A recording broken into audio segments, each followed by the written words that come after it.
Hey, what's up, guys? It's Coach J back with another video. So I want to talk about the matchup coming up in the UFC with Stipe Miocic and Daniel Cormier, heavyweight title fight. Daniel Cormier is the light heavyweight champ at 205. Stipe is the heavyweight champ. I just want to talk about like who is the best heavyweight ever once whoever wins this fight, because I think that's something that needs to be talked about, right? Because this is a matchup of two guys. Although Daniel Cormier has had a lot of his career at light heavyweight, he also has fought at heavyweight and fought notable guys at heavyweight. So I think that can't be discounted, that if he wins the title from Stipe, he could be considered the best heavyweight of all time. And we could also currently say that Stipe is already one of the best heavyweights, if not the best of all time, right? And if he beats Daniel Cormier, that could put him at a pretty unanimous decision as the best, right? Because you got to look at the resumes of these guys and what they've done in their career. So I've been taking notes, so bear with me, right? I got a pen and pad because I really wanted to break this down and really look at it for what it was, because I don't think we realize what this matchup is. Stipe Miocic, 20 fights. He's got notable wins against Roy Nelson, Mark Hunt, Andrei Arlovski, Alistair Overeem, Junior Dos Santos, Francis Ngannou. That's a murderer's row of guys right there, heavyweight. So he can't be disputed as one of the best. And the way he won, he knocked out Hunt, Arlovski, Verdum, Overeem, and Dos Santos. So he didn't just beat them, he knocked them out. And the way he knocks guys out isn't just with one punch, power, and things like that, which he can do. He does it by technically boxing and setting things up and using his wrestling. He's a complete fighter when you look at it, right? So he knows how to win, and that's really key, at heavyweight, to be able to defend his title 3 times, which has never been done in the UFC's 25 years in existence. Says a lot, because heavyweight fighting is tough, right? You're fighting big, strong guys, weight differences, and even in his career, he's a big guy himself, fights somewhere around the 240 mark. He's fought guys who were 20 pounds heavier than he was. So he's had weight disadvantages that other weight classes don't have to really consider, outside of the rehydration period, right? So that has to be considered. Now we're talking his opponent for actually, when are they fighting? Let's look at that. They are potentially fighting in July, I believe, right? July 7th. Yeah, UFC 226. So that's when they're scheduled to fight, a couple months from now. So Daniel Cormier, right? 22 fights, notable wins: Bigfoot Silva, heavyweight; Josh Barnett, heavyweight; Frank Mir, heavyweight; Roy Nelson, heavyweight; Dan Henderson, Anthony Johnson, Anderson Silva. He's fought, some murderer's row of fighters himself in comparison to Miocics, right? And he was a Strikeforce heavyweight Grand Prix tournament winner.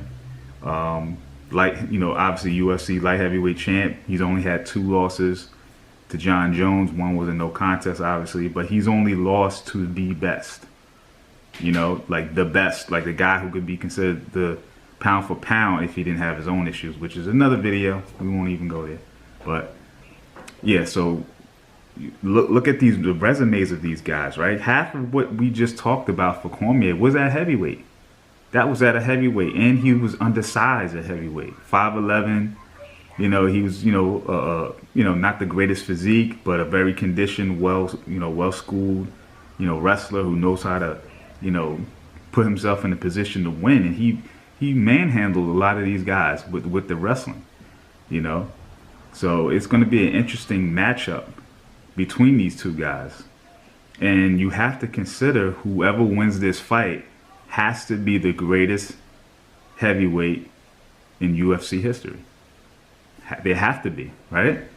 Because who did they fight? If you look at the resumes of both guys, the other guy who beat the who beats the other person has beat the person who beat those guys, you know, and I think that has to be, you know, looked at as a very big factor on why they're the best.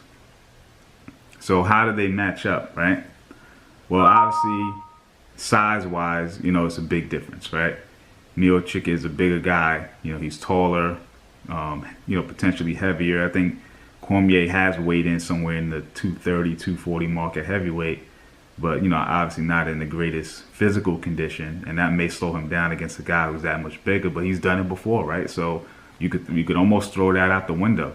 He fought Bigfoot Silva, who maxed out, you know, the heavyweight limit of 265. You know, same thing for Frank Mir at times. Frank Mir was 255, you know, most of his career. Roy Nelson maxed it out. You know, so I don't know if it really matters, right? Wrestling, you got to give it to Cormier. You know, he has the better pedigree for wrestling. And he's used his wrestling effectively in MMA at this point. So we know that he can use it. You know, both guys are proven, you know, to be able to do it. Miocic has good wrestling too, but, you know, you got to give the Olympic caliber wrestler the edge, you know, especially when you know Cormier has fought another Olympian in Dan Henderson. So obviously size-wise, they weren't matched up pretty well either. You know, bigger size difference for Cormier in that fight, but he did fight another Olympic wrestler and did, you know, made him look amateur. I think boxing, you got to give it to Miocic. He's proven that his boxing is you know, stellar for MMA, and being the bigger guy, longer reach, he can definitely use that to his advantage to mitigate some of the wrestling that Cormier might want to use against him to get close the distance and, you know, try to get inside on him. So yeah, so I think I give it to him. Both guys haven't done a lot of submissions in their career, so I would say that's an even, you know, even matchup in that regard. But I think it's going to be an interesting fight. I'm interested to know what other people think.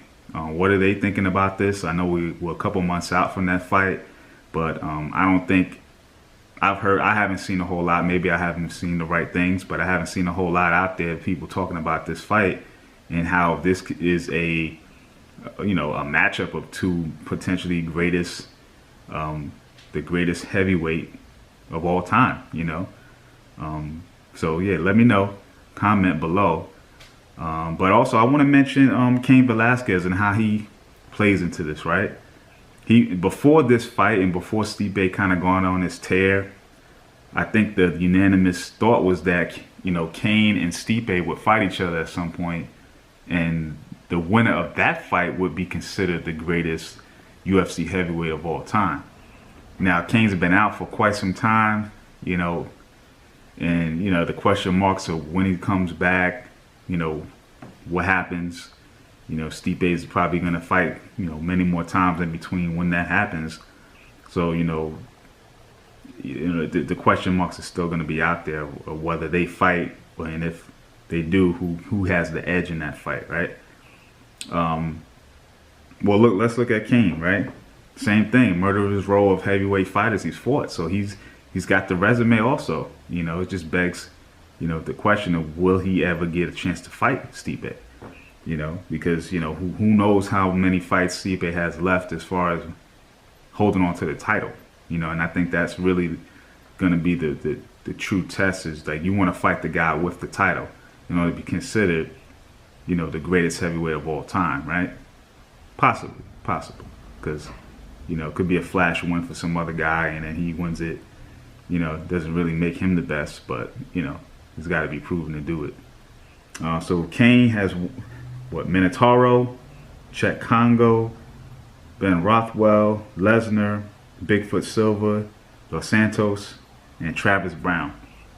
I mean, again, murderer's row heavyweights. The competition, you know, being the greatest is a matter of the competition and how you beat them. And you got to get Cain in that mix too. So I hope that at some point those two guys fight and it's for the title. And, you never know, because we know that Cormier and Cain are not going to fight. So if Cormier wins it, who knows what he does? Does he vacate the title? Does he swing back and forth between heavyweight and light heavyweight? Does he retire? He's 39 years old.